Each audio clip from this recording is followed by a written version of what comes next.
has made clear lowering prices for Americans is the president's top economic priority, and today he will sign the Ocean Shipping Reform Act, passed on a bipartisan basis, which will help lower costs for American retailers, farmers, and consumers. He will be joined by bipartisan members of Congress and key stakeholders at the signing. In the President's State of the Union address, he called on Congress to address ocean carriers' high prices and unfair practices because rising ocean shipping costs, which are a major contributing factor to increased costs for American families. During the pandemic, ocean carriers increased their prices by as much as 1,000%, and too often these ocean carriers are refusing to take American exports back to Asia, leaving with empty containers instead. That's costing farmers and ranchers and our economy a lot of money. This bill will make progress, reducing costs for families and ensuring fair treatment for American businesses, including farmers and ranchers. The president looks forward to fulfilling this promise and signing this bill into law. Next, as a former chair of the Senate Judiciary Committee, the president is proud to announce, proud of the federal judges he has nominated and the unprecedented diversity that they represent. Yesterday, we continued that trend by putting forward Bradley Garcia, who would be, if confirmed, the first Latino to ever serve on the D.C. Circuit. The grandson of immigrants from Cuba, Mr. Garcia's credentials are already being praised out of the gate by legal experts across the political spectrum. He has represented clients in over 50 cases before federal and state appellate courts and argued 13 cases before federal and state appellate courts. And with that, Will, you want to kick us off? Yeah, thank you. When was the last time the president was tested for COVID? And can you please give us more guidance on why the White House isn't announcing these tests unless they ask about them specifically? Well, the president has a regular testing cadence determined by his doctor. As we have said many times, if he were to be a close contact, as defined by the CDC, because that's what we follow, we would update his testing cadence accordingly and share that with all of you with transparency, clearly. He has not had a close contact that would change that cadence, so it stays as a regular cadence that is in close coordination with his doctor. Well, wouldn't we not know about the close contact until if there were a close contact, we would share that. We would have the transparency and share that. He just has not been a close contact. Okay. On another topic, is the White House concerned that European leaders might be pressuring Zelensky to make concessions? I'm interested in the visit by European leaders today. Was that a show of support, or is that an intervention by people that are looking for the war to stop? So I would let the European leaders speak for themselves on their country's travel and their goals and agenda for that travel. Nothing has changed about what the president's view here is. He stated it very clearly in his New York Times op-ed not too long ago, and that it is basically nothing, and he said this even before the op-ed, which is nothing about Ukraine without Ukraine, and that Ukraine is a sovereign country. President Zelensky is the democratically elected leader of that country, and only he gets to determine how this war ends. He gets to determine how he defines victory, and he gets to determine how the outcome will be. Go ahead. Thank you. I wanted to follow up on the military mission that captured this senior ISIS leader. Can you just sort of take us behind the scenes here a little bit? When was the president briefed? How long has this mission been under consideration? What more can you tell us about it? So I can say the operation was successful. No civilians were harmed. Nor were there injuries to coalition forces or damage to coalition aircrafts or assets. I would have to refer you to the Operation Inherent Resolve. They're the ones who ran this process, and they put out a statement, and I'll let them speak to that. Can you tell us, though, any more about this individual and just speak to the continuing threat from ISIS, both abroad and here at home? So here's what I can say, and again, I'm going to let the Operation Inherent Resolve speak to this. It was a senior ISIS leader. I can confirm that. I just don't have more to share from here. I'll let them speak to it more broadly. And the ISIS threat? I'll let them speak more broadly since this just happened, but we'll go. Hey, Karine, the stock market is dropping again today. How confident are you that the big rate hike yesterday will tamp down on inflation? So here's what I will say is that we understand what American families are going through. As you know, this has been a priority, bringing down inflation and doing everything that we can from our perch to make that happen. We, as the president has said and he's written about, we are going to give the Federal Reserve their space to their independence to deal with the monetary policies as they have the ability to do, and it's important to do that. Many presidents before had not allowed that to be moved forward and that to happen. But because it is well established that countries with independent central banks have better economic outcomes over time, this part of our transition to stable and steady growth with lower inflation, that is the kind of economy that delivers for working families. And so we're just going to give the Federal Reserve the space to do what they need to do. And then secondly, there are reports that the U.S. Innovation and Competition Act to expand production of semiconductors could be slimmed down. What do you think about this? Would you still support a slimmed down version? Well, we appreciate, we know the House and the Senate have been working very hard to get on a bipartisan basis through the conference process. So we're encouraged by the process in that, by the progress in that, and we support an effort to find common ground, to reach a final agreement. And so the President and Congress share the same goal, which is to have something done by this summer. And so we know that companies are making decisions this summer on where to invest next year, but we know that they're currently working really hard to make sure that this is a bipartisan process. Okay. Two quick ones for you, or two subjects for you, Karine. Thank you. Is there any change in the White House's involvement in this ongoing attempt to get back to missing Americans in Ukraine, or any coordination with the Ukrainian government trying to do so? And has the president either been in touch with or sought to speak with their families? So we can't confirm these reports. We don't know where their whereabouts are. We are working very hard to learn more about these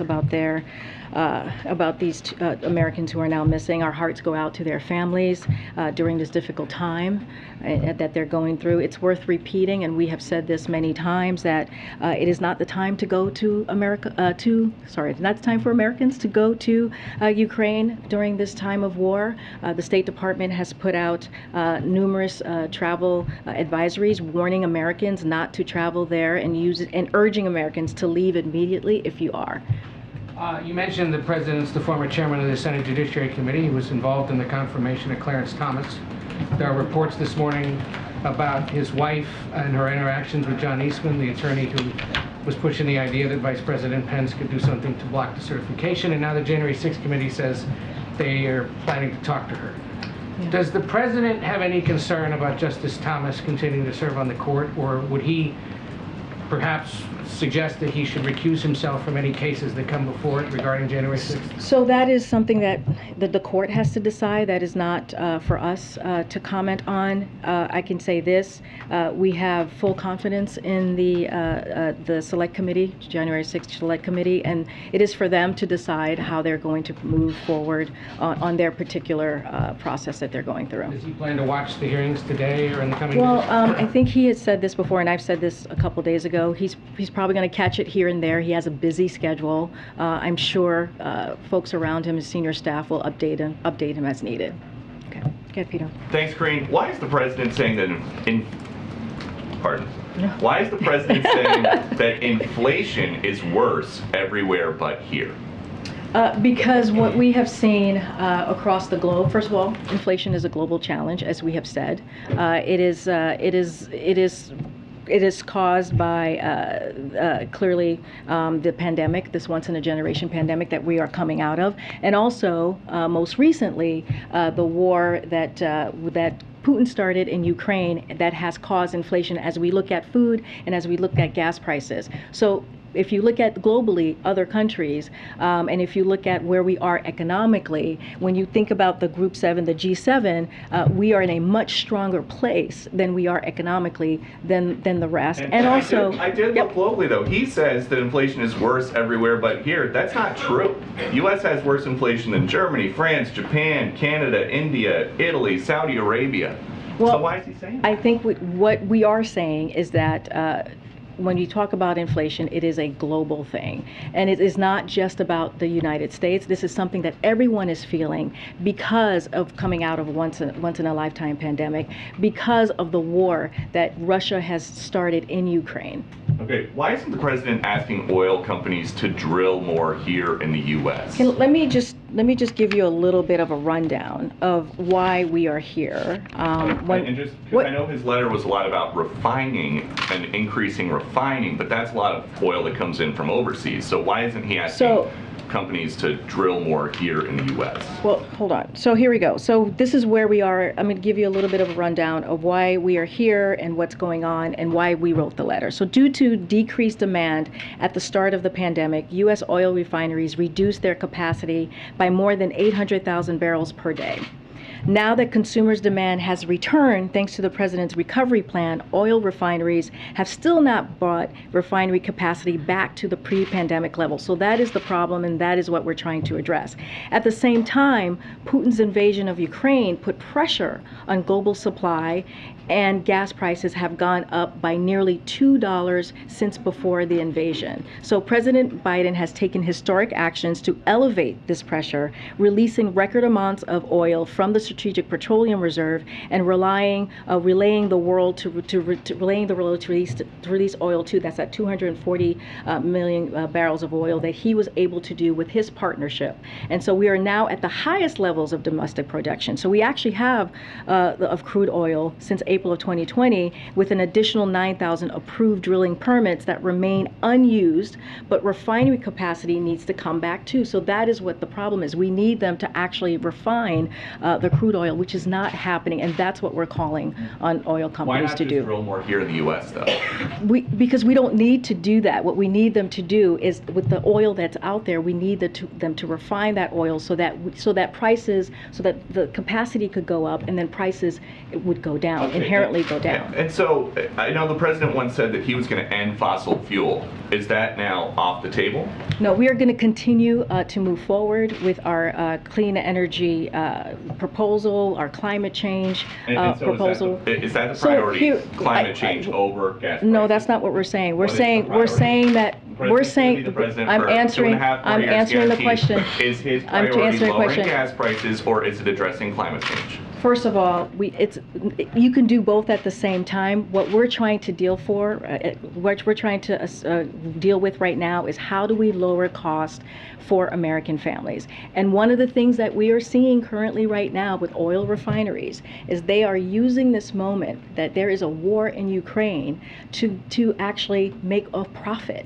When there are steps that they can take so that we can actually lower gas prices for families. And so the president has taken action, right? We talked about the strategic petroleum that he's done, tapping into barrels. How much has that lowered prices? Here's the thing, Peter. If the president had not taken the actions that he's taken in the past several months, the prices that we see now would be a lot worse. It's actually blunted some of the increase that could have been. And so the president has taken action. He has been a leader. Now he's asking Congress clearly to act in certain ways, and also asking for the oil refineries to do their part and not make money off of a time of war. That's what we're talking about here.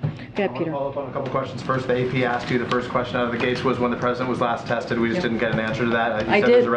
It's a regular cadence. That's what we do. We will share per CDC when he is a close contact, and he has not been a close contact. If he were a close contact, we will let you know. Again, I'm just confused because in the past you guys have always told us the date of the most recent test. So why can't you tell us the date of the most recent test? Well, right now I'm telling you he has a regular cadence. I just don't have a date to share with you, but he does have a regular weekly cadence. We trust that as soon as you find out today, your staff will share with us. We will be transparent about that. But he does have a weekly cadence. I just don't have a day in front of you of when he was last tested. As soon as you go back there and find out the date, you'll share with us, you're saying? I'm not saying that. I'm telling you that he has a weekly cadence. I guess that's my question. Why has that changed? Because in the past, they always told us. Well, we have always said it's a weekly cadence. We have always said that. But Jen would say it happened on Tuesday. Just yesterday he had a test. Or on Sunday he was tested, it was negative.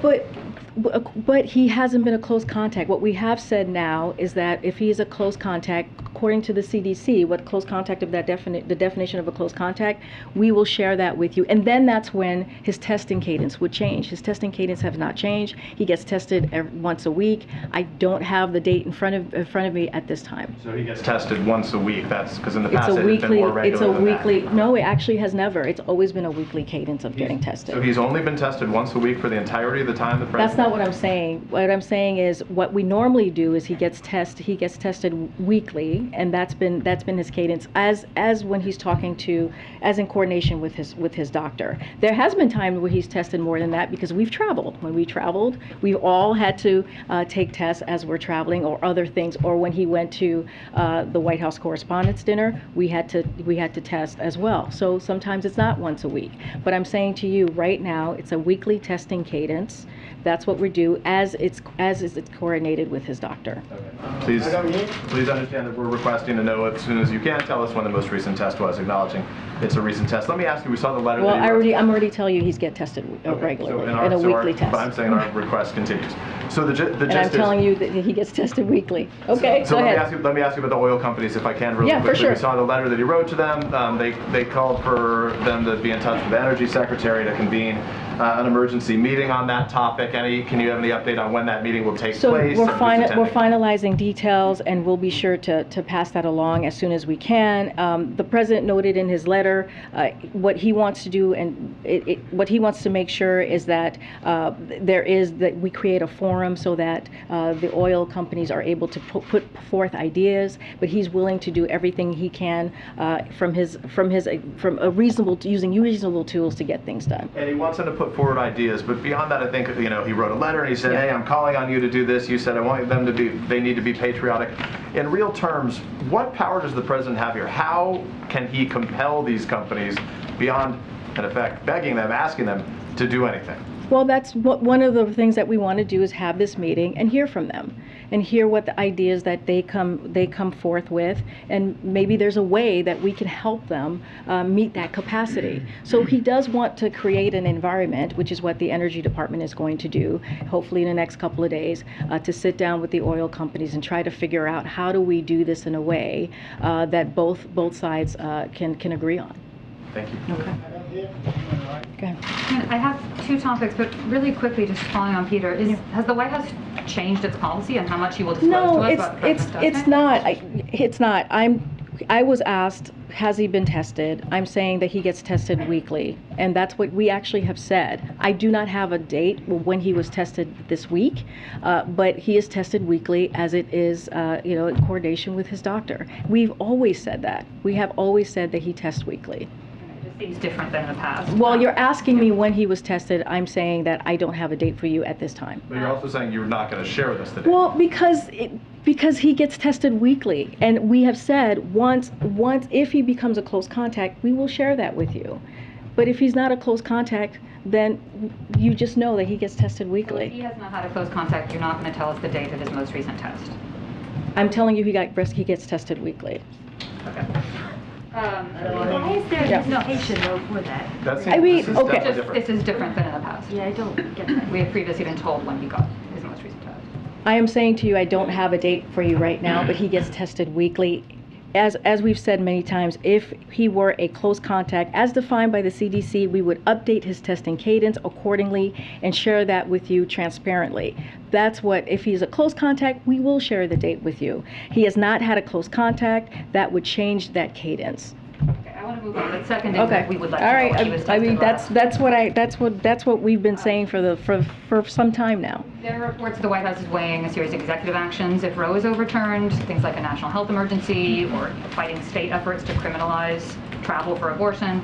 Can you confirm these things are under consideration? Are there other actions you're looking at? So the administration continues to explore every possible option in response to the anticipated Supreme Court decision in Dobbs, which would take away women's rights guaranteed for nearly 50 years under Roe v. Wade to make their own choices about their reproductive health. If the Supreme Court overturns Roe, we will need Congress to take action to restore Roe. I don't have anything else to share on that. And the president's meeting yesterday with Schumer and Pelosi, did that yield any new plans on how to fight inflation? And why wasn't this meeting on the president's public schedule ahead of time?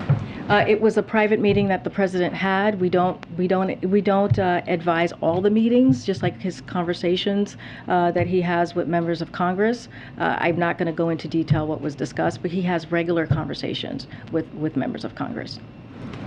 Human rights. Okay. On housing, Karine, Yeah. Given the rising interest rates for mortgages, can you say if the White House is concerned about housing affordability or a slowdown in the housing market? As you know, rates for the 30-year mortgage averaged nearly 6% this week, and that jump by more than half a percentage point was the largest one-week increase since 1987. So we know that housing affordability is a central challenge for families. The president understands that, and this is why he's put forward the Housing Supply Action Plan, which includes steps to help boost housing supply and ease the burden of housing cost on families over time.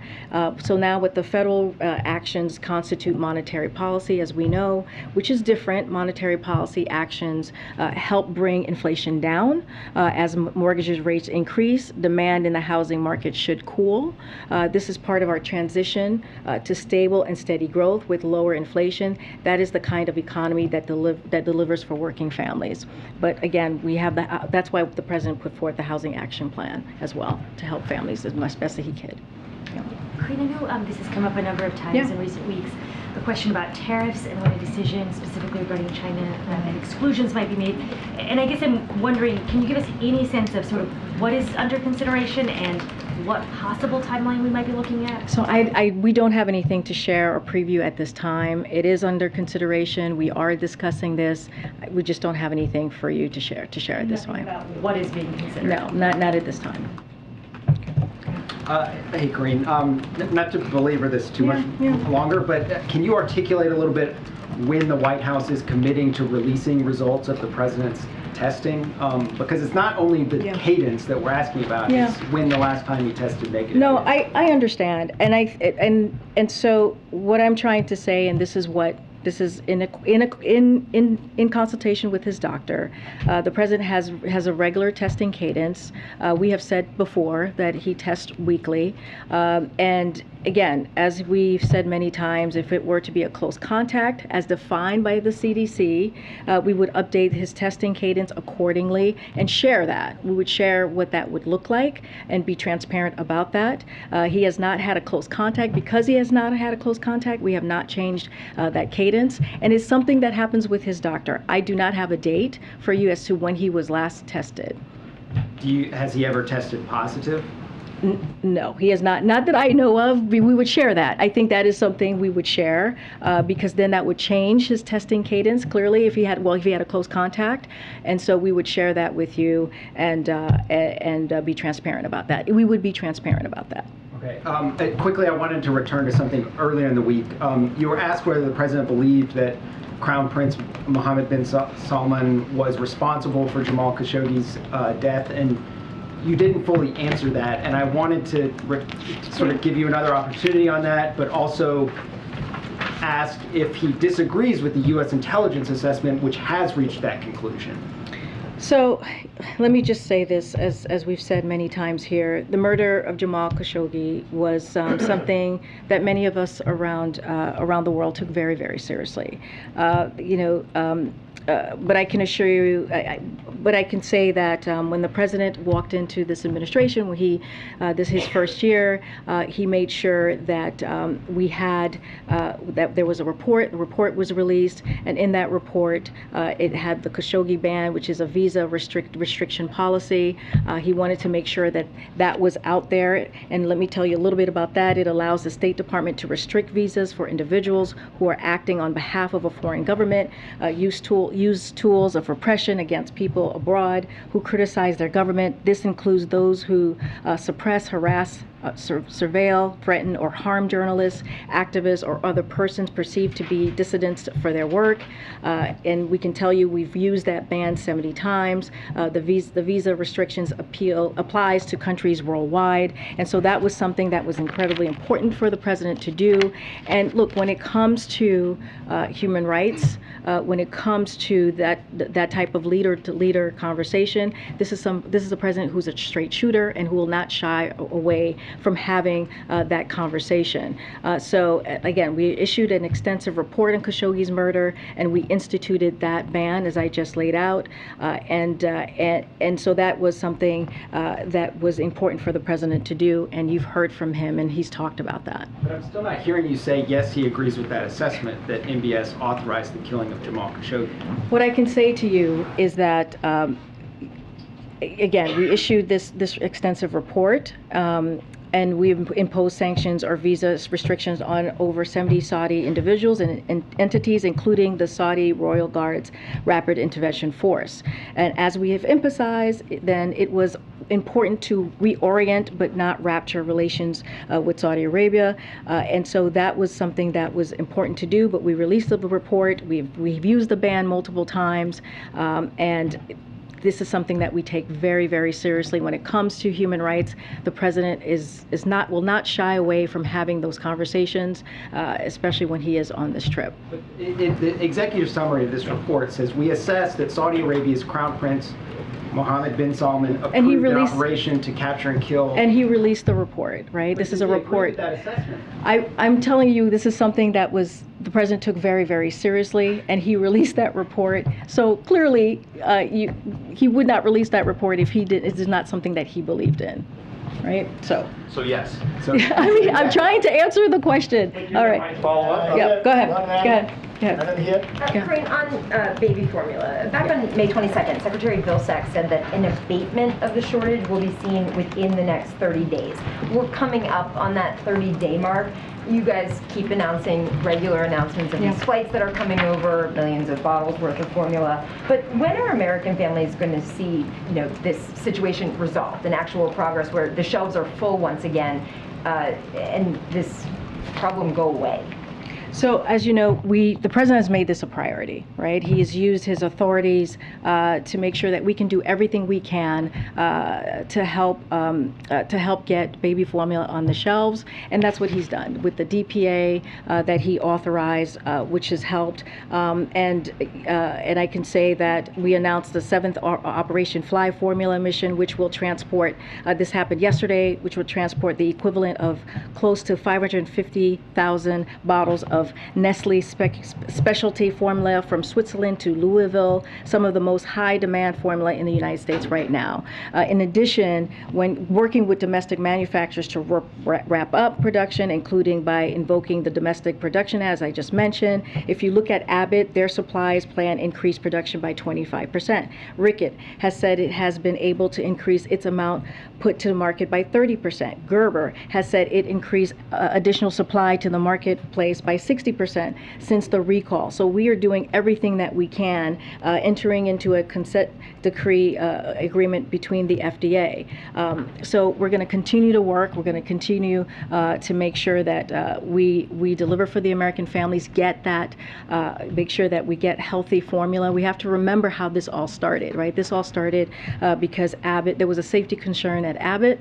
FDA acknowledged that, called them out on that, and then they had to shut down their facility in Michigan. And so we have continued to work with them to make sure, and the other manufacturers to make sure that we get as much baby formula as we can, and clearly with the operations that we're doing overseas. If we're coming up to the end of the 30-day assessment that he had said at the end of May, I mean, can you put a time frame on this now? Are families going to be scrambling the entire summer still? I don't have a timeline for you on this, but what I can say is we're doing everything that we can from here to make sure that we get healthy baby formula for American families. We know how hard this is at this time. We know how difficult it is, but we have up production, as I just laid out, working with these different manufacturers. We have brought baby formula overseas. We just had a 7th Operation Fly Formula mission just yesterday, so this has been a priority for this president.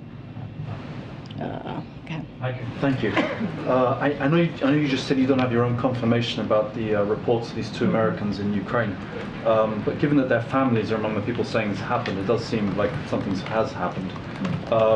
So, given that 3 other foreigners who have been taken prisoner, have been sentenced to death, does the White House have a message to the Kremlin on the treatment of these 2 Americans should they have been captured, and specifically on whether you would like to send a message to Kremlin vis-a-vis death sentences?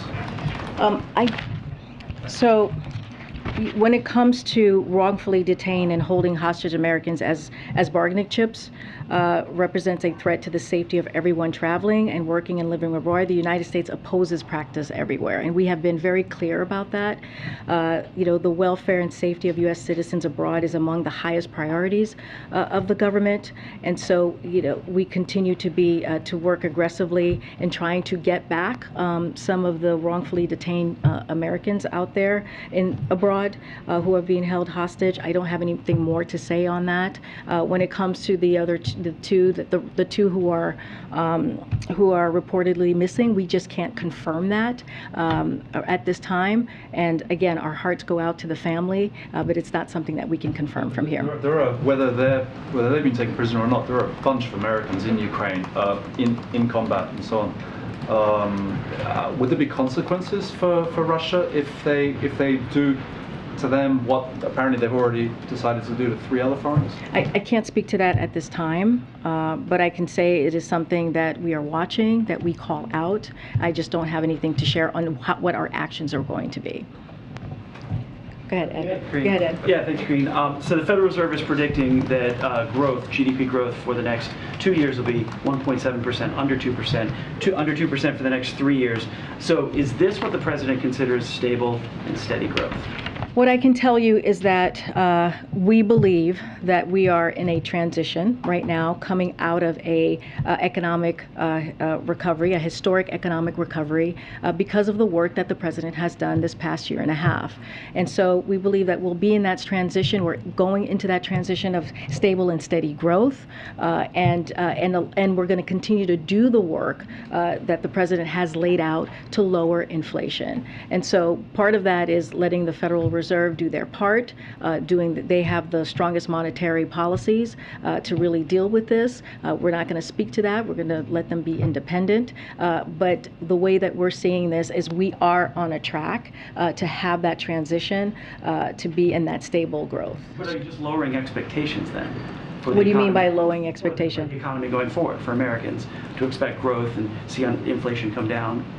Well, what we're saying is that we've had this economic growth, right? We've had this historic growth because of the actions the president took with the American Rescue Plan, the bipartisan infrastructure law as well, and all of the other actions that he has taken when it comes to the economy, which has been very important to meet the moment that we were in a year ago, which we can't forget. There were 20 million people who were on insurance benefit. When we first walked in, 3,000 people a day were dying from COVID. This was a very different time, and now what we're seeing is that transition of that economic growth is going to get more stable. We saw that with the jobs report that came out about 2 Fridays ago, and so that's what we're looking at, and that's what we're seeing. That's what our experts here are looking towards too. And so, but we're also going to continue to try to do everything that we can to lower prices and to lower cost for American families as well. Wait, let me come. I'm so sorry, MJ. Go ahead. Yeah, I'm so sorry. Baby formula follow-up. The Abbott plant in Michigan has stopped production again because of severe flooding. It sounds like it could be another additional few weeks of delay. Is that something that the White House is monitoring? Do you all have an assessment of how much longer this could delay things? So obviously, we know about the news from Abbott, and it's disappointing. It is a disappointing. Oh, okay. All right, we're going to disregard. But, we can't control their timeline. What we can do is continue to focus on what we're going to do, which is ramping up production, increasing supply, and making sure that American families only have access to safe formula. That is the focus for us. That is what we control and what we're making strong progress on through actions like the DPA, Operation Fly Formula. We just announced our seventh flight yesterday, and FDA FDA's use of enforcement discretion. FDA has said that it's working closely with company to identify next steps to get the plant open and providing only safe product to the American people. That's the work that we're doing right now is what we can control, and we're going to continue to make that a priority. That's what the president wants to do, and we're going to continue to ramp up production. We cannot, as far as the timeline for Abbott, that is for them to speak to.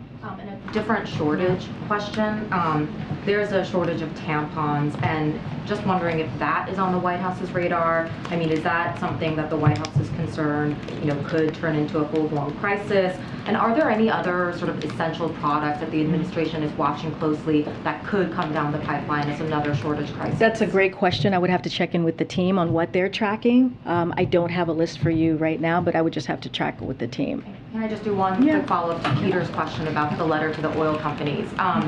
You were saying yesterday that a part of the plea to these companies is that it is their patriotic duty to act and do something, especially at a moment when so many Americans are having a hard time with the high gas prices.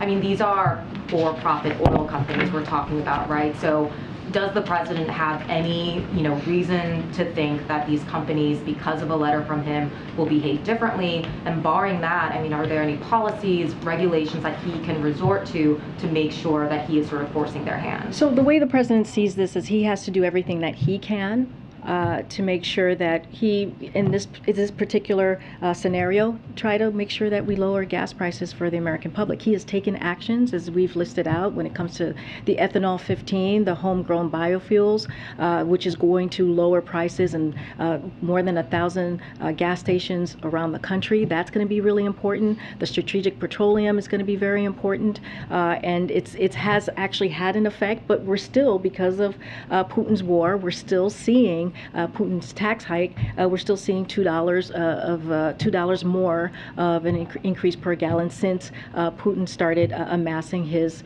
forces on the Ukraine's border. So what we are trying to do is, by sending out this letter, we want to try to start that conversation and get something done. They're going to meet with the energy secretary, so we have to see. We shouldn't say that it's failed yet or it's not going to happen, because a meeting is going to come forth in the next couple of days. They're going to have the conversation, and we are willing to help them, to help the oil companies in any way, hear their ideas and see what we can do. So we should let this play out and see where we are in a couple of days. In that meeting, though? The president, I don't have anything to preview about his schedule, about him being in the meeting. This is Granholm, as far as I understand. This is Secretary Granholm's meeting, and she will be moving forward with putting this meeting together. Great, thanks. Human rights follow-up. Human rights follow-up. Go ahead. Does the White House have a comment about the decision of Florida officials not to request delivery of a pediatric vaccine? Yes, we do. We heard about this, and we have a little bit for you here. So we have been talking to states for some time. In early June. So the process has been HHS opened up pre-ordering for vaccines for the possibility of kids vaccination. That ensures that if authorized by the FDA, these vaccines can be shipped to places like pediatricians and children's hospitals, places where parents would get health care for their youngest, or as quickly as possible. By being the only state, this is Florida, not pre-ordering, which means that pediatricians, for example, in Florida, will not have immediate ready access to vaccines. Some pharmacies and community health centers in the state get access through federal distribution channels, but those options are limited for parents. We encourage Florida on several occasions to order vaccines, so we've been aware of this, and we will continue to do so. Bottom line, is this going to make it harder for parents in Florida to get vaccines for their kids? If they're not pre-ordering, it will make it harder for them. That's why we continue to on several occasions, encourage Florida to do this. Thanks, Karine. Since it's the first time I'm getting a question from you. Oh no, I was. Go ahead, this young lady. Maybe I can go after. No. Just had a question about the president's trip to Israel. The administration has said that they're calling for a thorough and independent investigation of the killing of the American journalist Shirin Abu Akleh. What's your assessment of where this investigation is, and is the president going to raise that issue during his trip? So I can say we're in close touch with both Israel and Palestinian authorities and are working to bridge cooperation between the parties. We have made clear our view to both Israeli and Palestinian officials. The administration's call for thorough, transparent, and impartial investigation of Abu Aqila's killing. We expect full accountability for those responsible. We have also urged that both sides share their evidence with each other, and we continue to call on sides to maintain calm and avoid further escalation. As far as what will be on the agenda, what will be spoken about, I don't have an agenda to share with you. But as I've said many times from here, as we have said many times, is that the president will not shy away to having a conversation about human rights. That is something that's important to him. He said that most recently, and so that's what I can tell you. But I don't have anything to read out. I don't want to get ahead of his trip. Go ahead. Go ahead. I was trying to give her. Well, thank you. Well, thank you very much for coming back to me, and thank you for calling absolutely. me. So this is the first time I've been able to ask you a question, so I'd like to ask you too, if that's all right. First is just a clarification on the new online policy task force that was set up that the Vice President is leading, and then the second one about a significant press access issue that's impacting a lot of us in this room. Okay. The first one on the online policy task force that the Vice President's leading, that's getting kicked off today. On a background call last night, we were told that it's going to be different from the Disinformation Governance Board in that it's going to focus on illegal conduct online. But the memo creating it was a little bit broader and mentioned, and I'm quoting from the document, quote, online harassment, abuse, and disinformation campaigns targeting women and LGBTQI+ individuals who are public and political figures. Could you clear up the disinformation charge? So I would need to talk to her team. I was not on the background call, so that specific language that you're providing to me, I would just have to check in with her. I would also encourage you to check as well with her team. I can't say more because I wasn't on the background call. Thank you. And the press access issue, for more than a year now, the White House press office has been having everyone in this room RSVP to presidential events in the East Room, the State Dining Room, the Executive Office Building. And then there is a process where people are selected and able to go into these presidential events where the president often takes questions. The Correspondents Association has tried in vain to figure out how this process works. And over time, it has kind of morphed into a bit of a blacklist where certain large media outlets, such as my own, are almost blacklist. I'm just saying I represent the 4th largest newspaper in the country, and I haven't been selected since November. So can you? That's a jump to a blacklist. But I'm listening. Well, I mean, it's not just me. Certain others. Okay. I didn't realize that. And the Correspondents Association actually wants this to be done away with. But I was hoping that you could. I know you're new in the position, but perhaps explain how the. Can I look into works? it? Can I look into this? Because I actually don't know what the process that you're speaking of. I think blacklisting is a very strong word to use. We have been, we try to make sure, do our best to make sure that press gets to hear from the president directly. It is important for us. It is important for you all. It's important for the American people. And so that has been a priority. So let me look into this process that you're speaking of. Without having all the. Getting an answer to the Correspondents Association. You're talking about Steve Portnoy. I talk to Steve all the time. We're talking, I believe, if not today, tomorrow, we're checking in, and we'll have that conversation for sure. I'm sure he'll bring it up, and so we'll have that conversation. Karine, why do you keep doing this, saying that you will call on people you've never called on, when you don't really I just called on someone. Go ahead. Karine, You have the last question. A great job as press secretary. Thanks, appreciate that. So you took a question earlier about Clarence Thomas, and you said it was up to the court to decide. Yeah. And my understanding is not really up to the court to decide; it's up to him to decide. So the question is, no, I think the question that I got was, do we think the Clarence Thomas should recuse himself? Is that the question that you're asking? But he's in the position of deciding whether he ought to recuse himself. Well, then it's up to him. I'm just saying that I'm not going to comment from here. Really, was what. That's not for me to decide. And just last one on MBS. Is it the White House policy to not publicly identify MBS as being responsible for authorizing the killing of Khashoggi? What I'm saying to you is that we take the killing very seriously.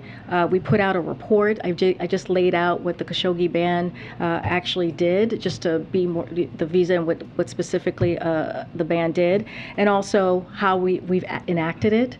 And this is something that we take very, very seriously. That's why we released the report. You have heard from the president directly speak about the killing of Khashoggi. The president does not shy away of having conversations about human rights with leaders. He's had them many times before, and he will continue to do that. And